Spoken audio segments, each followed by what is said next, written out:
Zënë dhe zotin, ju përshëndes, jemi tani me informacionet kryesore në News 24. Kryeministri Edi Rama thot se do të firmos të hënën nisjen e procedurave ligjore për imunitetin e ministrave përballë vendimit të gjykatave që i pezullon ata nga detyra. Sipas kreut të qeverisë, mazhoranca nuk do të humbë kohë për atë që ai e quan boshllëk ligjor.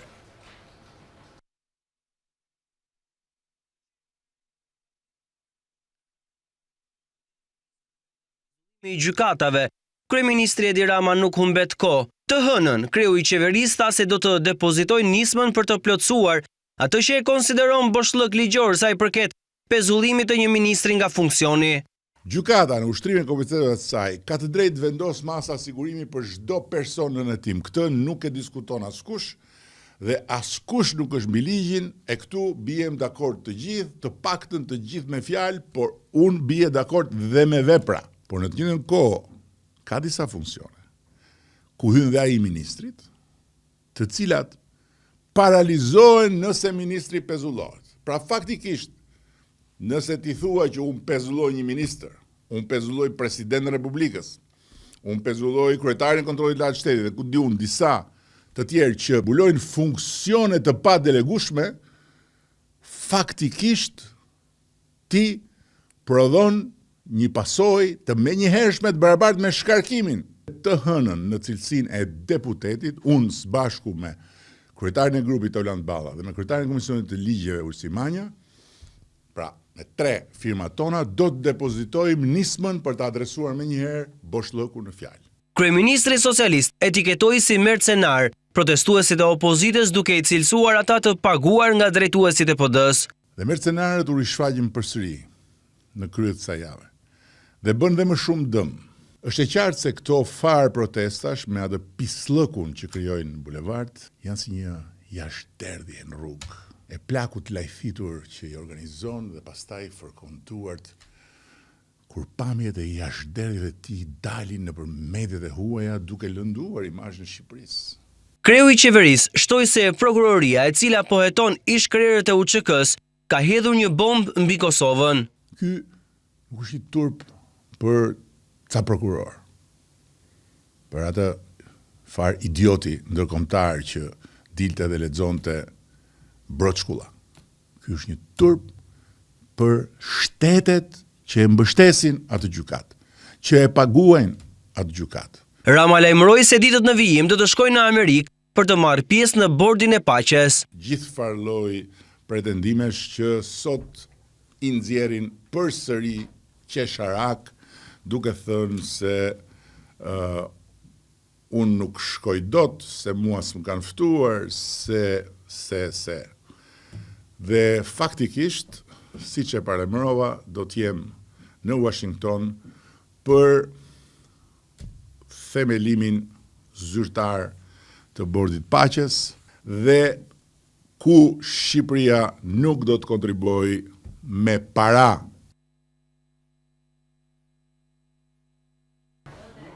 Dy muaj pas kërkesës së prokurorisë së posaçme për heqjen e imunitetit të zëvendës kryeministres Belinda Balluku, pritet që Këshilli i Mandateve të mblidhet javën që vjen. Mbledhja do të njoftohet nga kreu i kuvendit Niko Peleshi. Të hënën, më datë 16 shkurt, kryetari i kuvendit Niko Peleshi do të nxjerrë urdhrin për mbledhjen e Këshillit për rregullore në mandatet dhe imunitetin, për shqyrtimin e kërkesës së SPAK për marrjen e autorizimit për heqjen e lirisë apo arrestimin e Belinda Ballukut. Pritet që përmes këtij urdhri, kryeparlamentari Peleshi të fiksoj datën dhe orën se kur do të mbledhet Këshilli. Mbledhja pritet të zhvillohet javën e ardhshme. Ky vendim vjen pasi gjykata kushtetuese më 6 shkurt rrëzoi padinë e kryeministrit Edi Rama kundër vendimit të GKK-s për pezullimin nga detyrat të Belinda Ballukut si zëvendës kryeministre dhe ministre infrastrukturës dhe energjetikës. Ndërkohë, në mbledhjen e fundit të grupit parlamentar të Partisë Socialiste, kryeministri Rama deklaroi se nuk ka asnjë urgjencë për të trajtuar kërkesën e SPAK-ut. Prokuroria e posaçme SPAK ju drejtua më 16 dhjetor 2025 Kuvendit të Shqipërisë me kërkesën për marrjen e autorizimit për arrestimin e Ballukut. 3 ditë më vonë, më 19 dhjetor, Këshilli u mblodh, por nuk arriti të marrë asnjë vendim dhe mbledhja u shty për një datë pa caktuar. Pas asaj mbledhjeje, demokratët kërkuan 5 herë të mbledhet Këshilli, por kërkesa e tyre u përball me heshtjen refuzuese të socialistëve. Takimi mes banorëve që preken nga projekti TID në Durrës dhe kryeministri Edi Rama është shoqëruar me tensione dhe replika të forta. Gjatë takimit Rama i është drejtuar me tone të ashpra njërit prej banorëve, duke i thënë nëse doni zgjidhje, duhet të flisni me radhë. Kjo ka shkaktuar reagim tek një tjetër banor i pranishëm që i ka thënë Ramës ose të mos vërtas ose të largohet. Më pas Rama ka ulur tonin e zërit duke u shprehur se nëse nuk do të dëgjojnë do të çohet, unë bërtas se s'dua të iki, po deshët unë ju them mirupafshim dhe po iki dhe ju vazhdoni vetë. Por unë dua që të bisedojmë për shpronësimin, jo për gjë tjetër, është shprehur më tej kryeministri Rama. Banorët e Durrësit që preken nga projekti TID kërkojnë rivlerësim të pronës që do të shpronësohet dhe të mos zhvendosen nga zona ku ata banojnë.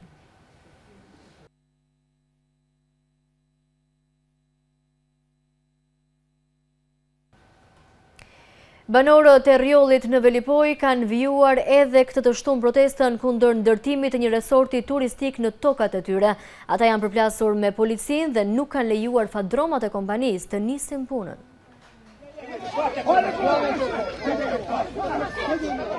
Prej 2 javësh banorët e Rjollit në Velipoj vijojnë protestën kundër ndërtimit të një resorti turistik në tokat e tyre. Banorët kanë qëlluar me gur drejt fadromave të kompanisë ndërtimi duke ju kërkuar punonjësve të mos tentojnë të nisin punën.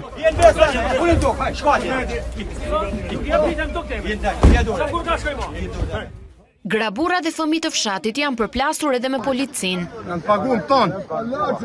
Banorët e Rjollit pretendojnë pronësinë e tokës, pronë e trashëguar nga paraardhësit. Ata kanë depozituar një kërkesë zyrtare drejtuar prokurorisë, ku kërkojnë një zgjidhje sa më të shpejtë ligjore, lidhur me vërtetësinë e dokumenteve që disponojnë për pronësinë e tokës në zonën e Rjollit, aty ku po ndërtohet resorti turistik. Gjithashtu kanë kërkuar që në vendngjarje të jetë edhe ndërtuesi. Se është burë, bashkimulaj, vjen tu përballet me mua dhe me ta burra. Nuk flas mo. Me fëmijë, me gra, me këtë dojnë. Tu me dekti ton. Tu, se toka jon, me galet part ton. Në të desin tu. Të njëjtën banorët e Rjollit protestuan edhe përpara parlamentit, duke kërkuar mbështetje nga deputetët për të mos humbur tokat e tyre.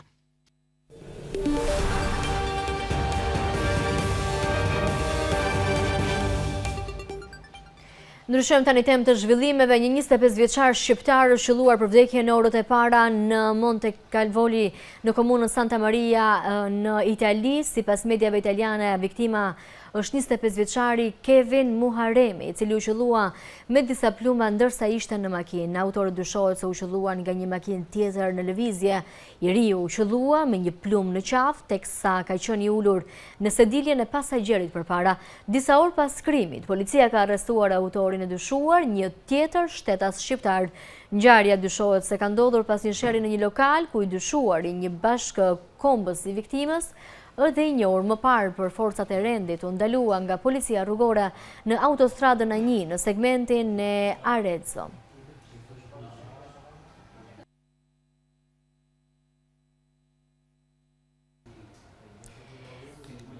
Policia e Tiranës ka arrestuar 22 vjeçarin Erciliajdo Gjuta, nipi i Vladimir Gjutës pas ngjarjes së ndodhur në hotelin e familjes së tyre, ku një 18 vjeçare u plagos me armëzjarë. 18 vjeçaria ishte e dashura e Erciliajdo Gjutës dhe dyshohet të jetë vetë plagosur me armën e 22 vjeçarit, teksa ndodhej vetëm në dhomë, armë e cila nuk është gjetur ende.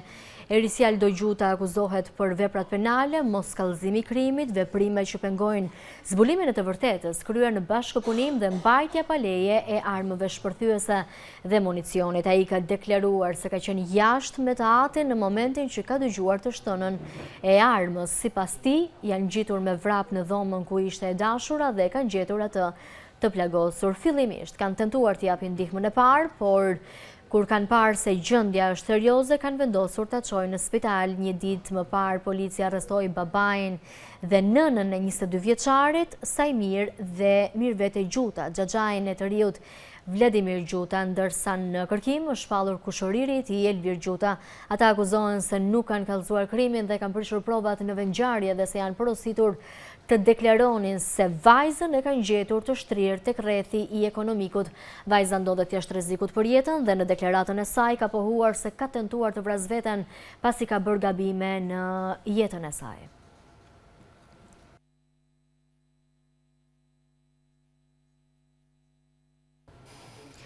Aksi rrugor qaftore Theth është bllokuar për shkak të ortegëve të dëborës. Prefektura e Shkodrës dhe policia lokale njoftojnë drejtuesit e automjeteve se kalimi në këtë aks është i ndaluar për shkak të rrezikshmërisë së lartë. Ky segment rrugor do të mbetet i bllokuar deri në një moment të dytë. Për arsye sigurie qarkullimit do të jetë dhe do të qëndrojë mbyllur për të gjitha automjetet, përfshirë edhe mjetet borpastruese, pasi zona paraqet rrezik të lartë për kalim. U bëjmë thirrje drejtuesve të mjeteve të respektojnë sinjalistikën, të shmangin këtë aks dhe të ndjekin njoftimet zyrtare për përditësime të mëtejshme, thuhet në njoftimin e policisë.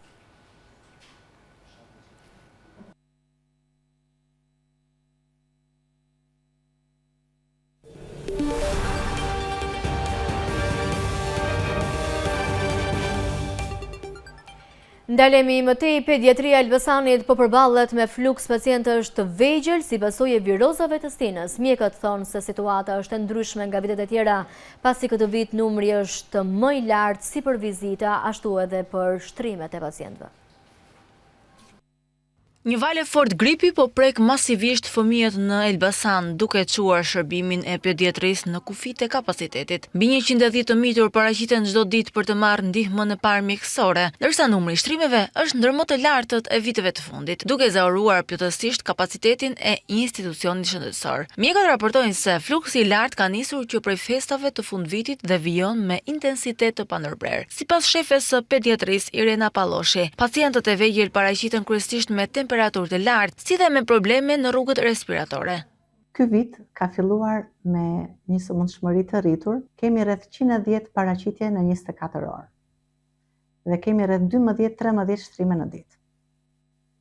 Më shumë paraqiten fëmijë me probleme të traktit respirator, sepse vazhdojmë të jemi në stinën e dimrit.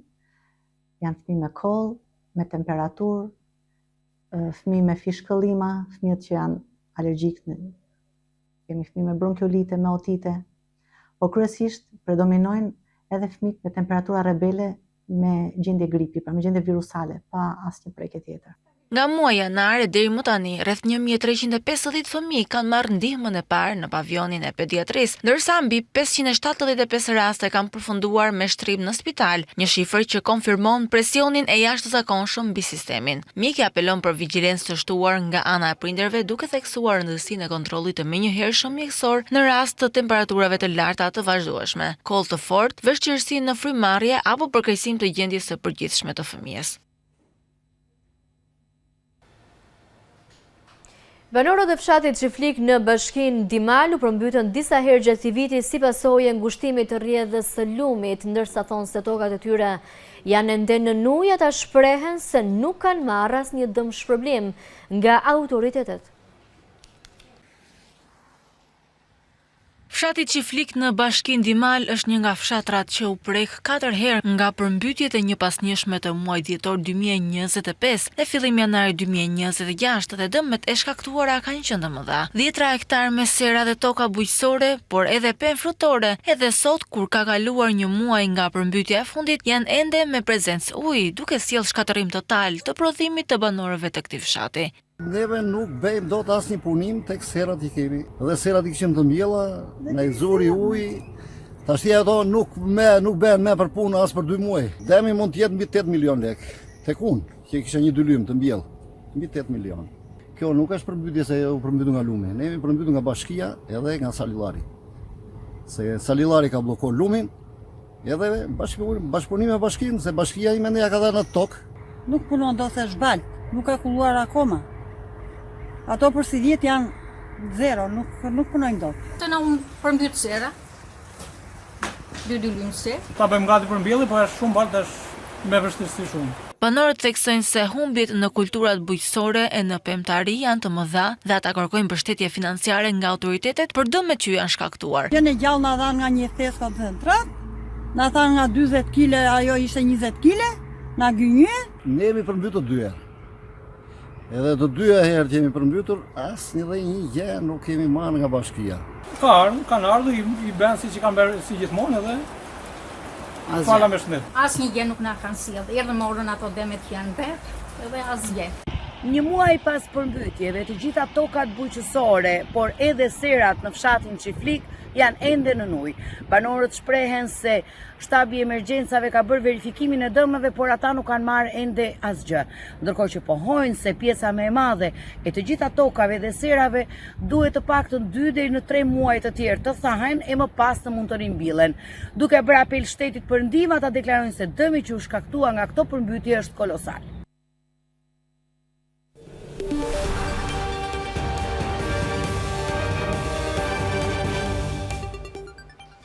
Ndalemi më tej, mira protestues anti-qeveritar të udhëhequr nga student marshuan paqësisht në qytetin perëndimor serb të Valjevës të shtunën në mbrëmje. Protestuesit lëshuan thirrje kundër presidentit Vučić, të cilin e quajtën hajdut dhe kërkuan zgjedhje të parakohshme. Bashkimi Evropian ka kritikuar përdorimin e forcës së tepërt policore kundër protestave dhe protestuesve të cilët vazhdojnë nga nëntori i vitit 2024. Mira protestues antiqeveritar të udhëhequr nga studentët marshuan paqësisht në qytetin perëndimor serb të Valjevës të shtunën në mbrëmje, duke kërkuar zgjedhje të parakohshme dhe llogaridhënie për ata që janë përgjegjës për veprimet e dhunshme të policisë 6 muaj më parë. Protestuesit të shtunën valvitën flamuj kombëtar dhe brohoritën Vučić hajdut, ndërsa marshuan në qendër të qytetit.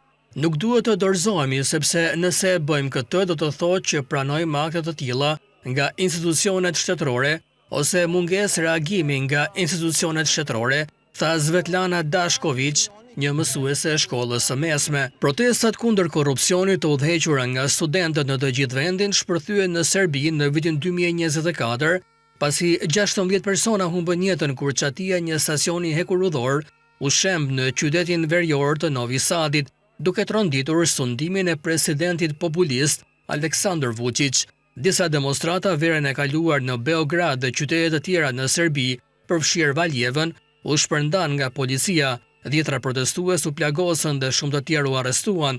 Protestuesit dhe mbikëqyrësit e të drejtave të njeriut akuzuan policien për përdorim të forcës së tepërt. Autoritetet thanë se policia veproi në përgjigje të sulmeve nga protestuesit. Bashkimi Evropian, i cili hapi bisedimet e antarësimit me Serbinë në vitin 2014, ka kritikuar përdorimin e forcës së tepërt policore dhe thotë se Beogradi duhet të përmirësojë sundimin e ligjit, të çrrënjos korrupsionin dhe krimin organizuar nëse dëshiron të bashkohet me Unionin.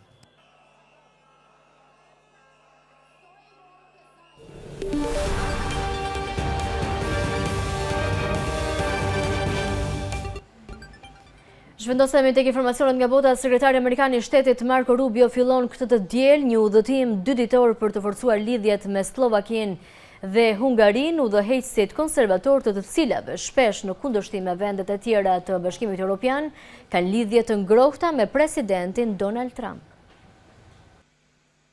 Sekretari Amerikan i Shtetit Marco Rubio nisi këtë të diel një udhëtim 2 ditor për të forcuar lidhjet me Slovakinë dhe Hungarinë, udhëheqësit konservator të cilëve shpesh në kundërshtim me vendet e tjera të Bashkimit Evropian kanë lidhje të ngrohta me presidentin Trump.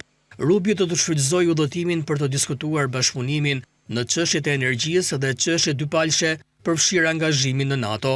Këto janë vende shumë bashkëpunuese me SBA-n, punojnë shumë ngushtë me ne dhe është një mundësi e mirë për t'i vizituar ato, u tha Rubio gazetarëve para se të nisej për në Europë të njëjtën. Rubio, i cili në rolin e tij të dyfish shërben dhe si këshilltar i sigurisë kombëtare i Trump, do të takohet në Bratislav të dielën me kryeministrin slovak Robert Fico, i cili vizitoi Trump në Florida muajin e kaluar.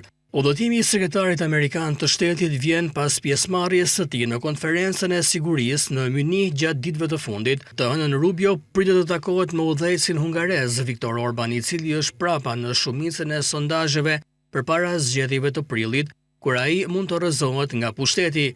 Presidenti Trump tha se e mbështet shumë atë dhe kështu edhe ne, tha Rubio. Orban, një nga aleatët më të ngushtë të Trump në Europë, konsiderohet nga shumë njerëz në të djathtën ekstreme amerikane si një model për politikat e ashpra të presidentit amerikan mbi emigracionin dhe mbështetjen për familjet dhe konservatorizmin e krishterë. Ishte kjo gjithçka e përgatitur për këtë edicion informativ, shkojmë në këto momente në publicitet.